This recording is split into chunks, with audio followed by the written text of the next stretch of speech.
सिया राम जय जय सिया राम। अब हम आप सभी को 27 दोहे के सभी चौपाइयों का अर्थ एक साथ शुरू की चौपाई से लेके अंत तक की चौपाई का एक साथ समझाता हूँ। प्रभु गोस्वामी तुलसीदास जी बताते हैं, तथापि कृपालु श्री रामचंद्र जी मुझ दृष्ट सेवक की प्रीति और रुचि को अवश्य रखेंगे, क्योंकि जिन्होंने पत्थरों को जहाज और बंदरों को बुद्धिमान मंत्री बना दिया, वो क्या हमारी सुध नहीं लेंगे? अवश्य लेंगे।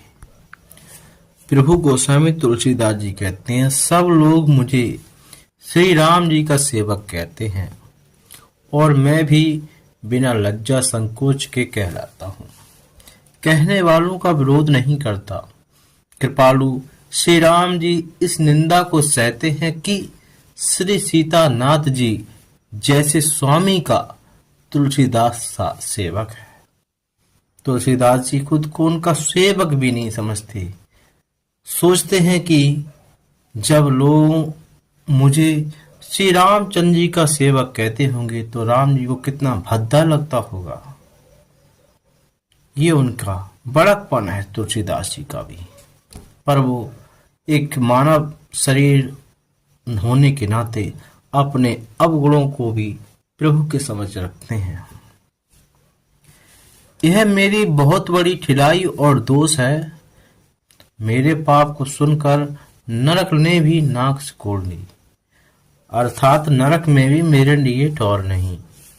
प्रभु गोस्वामी तुलसीदास जी कहते हैं, सच ही कहते हैं कि इस कलयुग के सभी मनुष्य पापी हैं, बहुत बड़े पापी हैं, कि नरक भी उन पापियों को नहीं रख सकती। इस प्रकार के पापी इस कलयुग में मौजूद हैं। लेकिन यदि वो प्रभु राम जी का सच्चे दिल से स्मरण करें, उनका चिंतन करें, उनका अनुसरण करें, तो उनके जीवन में बदलाव हो जाए।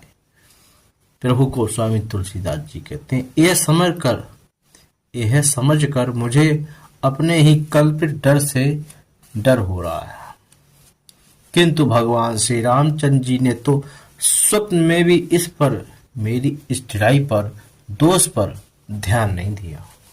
ये उनका बहुत बड़ा बड़कपन है प्रभु का। वरम मेरे प्रभु श्री रामचंद्र जी ने तो इस बात को सुनकर, देखकर और अपने सुचित रूपी चस से निरीक्षण कर मेरी भक्ति और बुद्धि की उल्टी सराहना की है। क्योंकि कहने में चाहे बिगड़ जाए, अर्थात मैं चाहे अपने आप को भगवान का सेवक कहलाता रहूं, परंतु हृदय में अच्छापन होना चाहिए। हृदय में तो अपने को उनका सेवक बनने के योग्य नहीं मानकर पापी और दीन ही मानता हूँ। यही अच्छा मन है। मैं उनके दास होने का भी किरदार नहीं समझता खुद को, क्योंकि मैं कलयुग का पापी मनुष्य हूँ। श्री रामचंद्र जी भी दास की हृदय की अच्छी स्थिति को जानकर रीझ जाते हैं। प्रभु अपने भक्तों की हृदय के भावनाओं को देखते हैं और उन्हीं को देखकर वो रीझ जाते हैं। प्रभु के चित्त में अपने भक्तों की हुई भूल चूक याद नहीं रहती। प्रभु गोस्वामी तुलसीदास जी कहते हैं कि भगवान अपने भक्तों की भूलों को इतना याद नहीं रखते। जो भूल चूक होती है उन्हें भी भूल जाते हैं, वे उसे भूल जाते हैं। और हृदय की अच्छाई, नीकी, और जो भक्तों की हृदय की अच्छाई है, जो नीकी है, जो उनके, और प्रभु हृदय की अच्छाई नीकी को 100 बार याद करते हैं। जिस पाप के कारण उन्होंने बाली को व्याध की तरह मारा था, वैसी ही कुचाल फिर सुग्रीव ने चली।